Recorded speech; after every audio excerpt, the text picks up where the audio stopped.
आप सभी को जय श्री श्याम।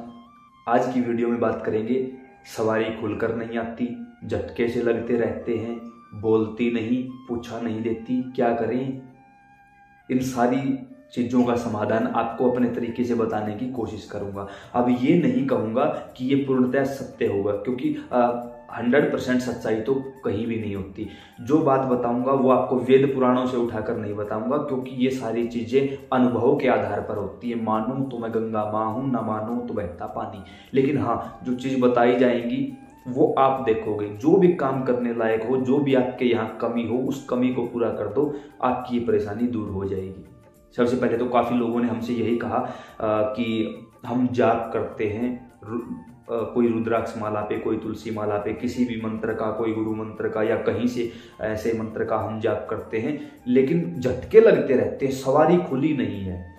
तो पहली बात तो देखो, झटके लगते रहते हैं इसका मतलब पूर्णतः ये नहीं है कि सवारी आई हुई है ना। कई बार मान के चलो ओम नमः शिवाय मंत्र का जाप किया, फॉर एग्जाम्पल उदाहरण दे रहा हूं, ओम नमः शिवाय मंत्र का जाप किया तो उस मंत्र की जो एनर्जी है, जो ऊर्जा है, वो हमारे शरीर में प्रवेश होने की कोशिश करती है, तो हमें झटके लगते हैं। ये सवारी नहीं है, ये सिर्फ मंत्र की ऊर्जा है जो आपके शरीर को अंदर से भी और बाहर से भी शुद्ध कर रही है, यानी शरीर का शुद्धिकरण चल रहा है इस समय पर। तो उसको एनर्जी नहीं कह सकते हम कि कोई सवारी आई हुई है, नहीं, ये सिर्फ मंत्र की ऊर्जा है जो आपके शरीर को झकझोर कर आपकी हीलिंग चल रही है इस समय पर। तो गलती से भी ये वहम ना पालें कि मेरे ऊपर तो कोई सवारी है, कोई दूत है, पता नहीं खुल के क्यों नहीं आ रहा, यहां जाऊं वहां जाऊं, क्या करूं ना। वो सिर्फ और सिर्फ मंत्र की ऊर्जा है जो आपकी हीलिंग कर रही है, आपके शरीर का शुद्धिकरण चल रहा है। इसके लिए क्या करना होगा, जाप की संख्या बढ़ा दो। जितना ज्यादा जाप करोगे उतनी जल्दी आपकी शुद्धिकरण का प्रोसेस खत्म होगा और आप अगले लेवल पर चले जाओगे। जो एनर्जी आ रही है वो एनर्जी तरंग में बदलेगी, सिद्धि में बदलेगी, बाद में बदलेगी, अभी नहीं। अभी कोई देवी देवता नहीं है आपके पास, सिर्फ मंत्र की ऊर्जा आपकी हीलिंग कर रही है। सिंपल सी बात यह है।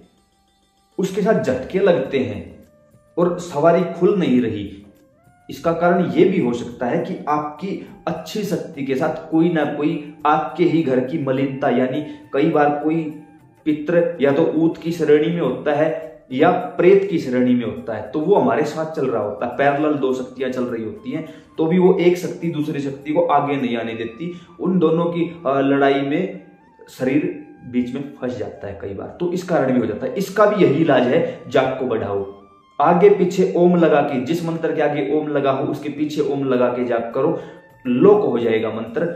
और कोशिश करना मानसिक जाप करने का, यानी बोले बगैर जाप करोगे बहुत ज्यादा फलीभूत होगा वो, और जल्दी से आपको मंत्र की ऊर्जा महसूस हो जाएगी, नेगेटिविटी अपने आप दूर कर देगा, वो सवारी तुरंत प्रभाव से आ जाएगी।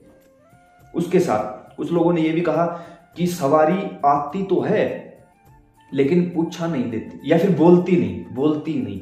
उसका कारण होता है, सबसे पहला कारण, आपने गुरु नहीं बनाया है। कोई भी अपने योग्य गुरु देखिए, उनकी शरण में जाइए, गुरु धारण करिए। लेकिन याद रखना, लोग बोल देते हैं आजकल गुरु नहीं मिलते। अरे गुरु तो फिर भी कोई ना कोई मिल जाएगा, शिष्य नहीं मिलते। जिस क्षण अपने आप के अंदर आप शिष्य का भाव जागृत कर लोगे, उसी क्षण जो सवारी आई है, जिस देवता को मानते हो, वही आपको उठाकर योग्य गुरु की शरण में रख देगा। भाई कहीं नहीं भटकना पड़ेगा, बस आप शिष्य बन जाओ, गुरु खोजने नहीं जाना पड़ेगा, गुरु खुद चल के आपके पास आ जाएंगे। शिष्य बन जाइए। जैसे ही गुरु धारण करोगे तो गुरु या तो शक्तिपात के द्वारा आपके अंदर ऊर्जा का प्रवेश करवा देगा, या फिर गुरु अपनी खुद की एनर्जी के द्वारा, अपनी खुद की शक्ति को बुलाकर आपकी कुंडलिनी को जागृत करवा देगा, आपकी कुंडलिनी को ऊपर उठा देगा। जैसे ही कुंडलिनी ऊपर की ओर चलेगी, आपकी जो सवारी है वो एकदम से झटके के साथ खुलकर आ जाएगी और बोलने लग जाएगी। कुंडलिनी क्यों नहीं जागृत हो पाती? क्योंकि कुछ दिन हम साधना करते हैं, कुंडलिनी ऊपर की ओर उठना शुरू होती है और बाद में हम या तो साधना को एकदम छोड़ देते हैं, या फिर जैसे कि शारीरिक संबंध बनाना, मैरिड या अनमैरिड लाइफ में, उस दौरान हमारा वीर्यपात हो जाता है, और जैसे ही वीर्य बाहर निकला, कुंडलिनी डाउन, वही नीचे की तरफ वापस फेंक दी जाती है। इसलिए कुंडलिनी ऊपर नीचे होती रहती है, और वो फिर हमारे शरीर को भी प्रभावित करती है। तो थोड़ा सा धैर्य रख के इन चीजों की तरफ धीरे धीरे आगे बढ़ोगे, वो चीज काम करेगी। गुरु बनाइए, शक्तिपात करवाइए, उनकी शरण में उनकी सेवा करिए, कुंडलिनी को ऊपर उठाइए। कुंडलिनी उठाने का यही होता है, या तो आप ध्यान लगाओ किसी एक बिंदु पर, त्राटक करो, कैंडल जलाओ सामने, उसकी तरफ 10 मिनट फोकस रखो, त्राटक करोगे तो कुंडलिनी नीचे से ऊपर की ओर आएगी। और यहाँ जो कैलाश धाम है, जिसे हम थर्ड आई नेत्र भी बोलते हैं, यहाँ जब जैसे ही जागृत होगी यहाँ पेन होना शुरू हो जाएगा, हद से ज्यादा पेन। यहाँ की 12 परतें हैं, वो 12 परतें धीरे धीरे खुलने लग जाएंगी, धीरे धीरे वो चीजें अच्छी प्रकार से सामने आ जाएगी। जैसे ही दिव्य दृष्टि, थर्ड आई, कुछ भी बोल लो आप इसको, ये जागृत हो जाएगी, धीरे धीरे यहाँ सहस्त्रार चक्र पर काम शुरू हो जाएगा। बहुत बहुत कुछ मिलेगा आपको। उसके साथ जिसकी ऊर्जा, जिसकी सवारी शरीर पर आती थी, बोली कबूली हो जाना।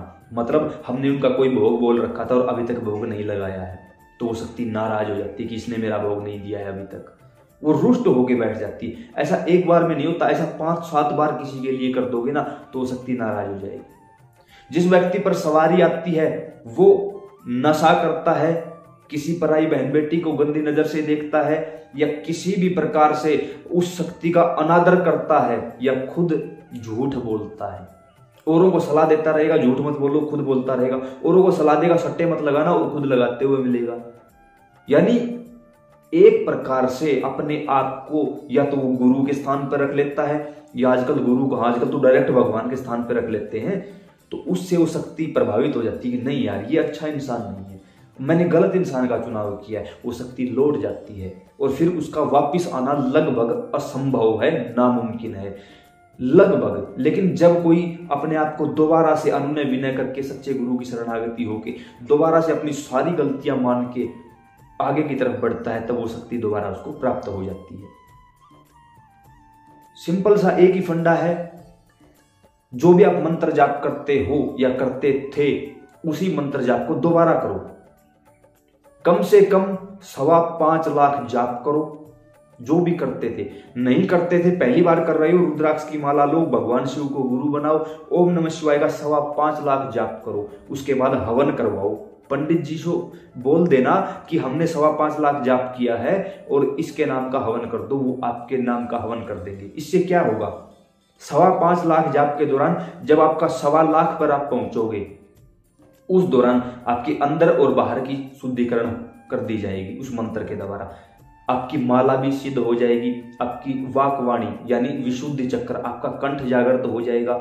जिस आसन पर बैठते हो वो आसन, जिस स्थान पर बैठते हो वो आपके घर का मंदिर जागृत हो जाएगा, मंत्र जागृत हो जाएगा। और हवन में जब आहुति डालोगे आप 5.25 लाख जाप के बाद, कोई भी छोटी मोटी कोई कमी, आसपास की कोई नेगेटिविटी, कोई मलिनता होगी या कोई भी भूली चुकी शक्ति रह गई होगी, यज्ञ में आहुतियां डालते समय वो सारी कमियां पूरी हो जाएंगी और आपका मंत्र पूर्णतः सिद्ध होकर काम करने लग जाएगा। उसके बाद वो शक्ति धीरे धीरे शरीर पर भी आने लगेगी, सामने भी आने लगेगी और बातें भी बताने लगेगी। अब बातें झूठी होना या कुछ ऐसा होना, अगर बातें झूठी हो रही है तो आपने शक्ति से वचन नहीं लिए हैं।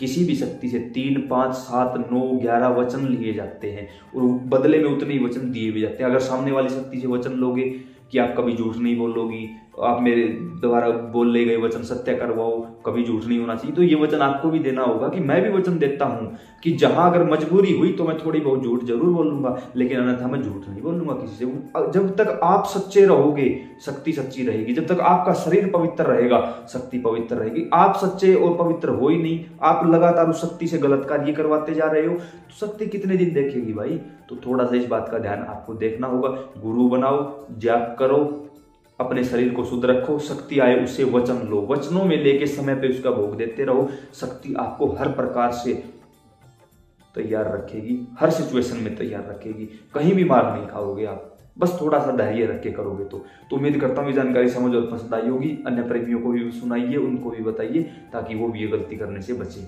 जय श्री श्याम, राधे राधे।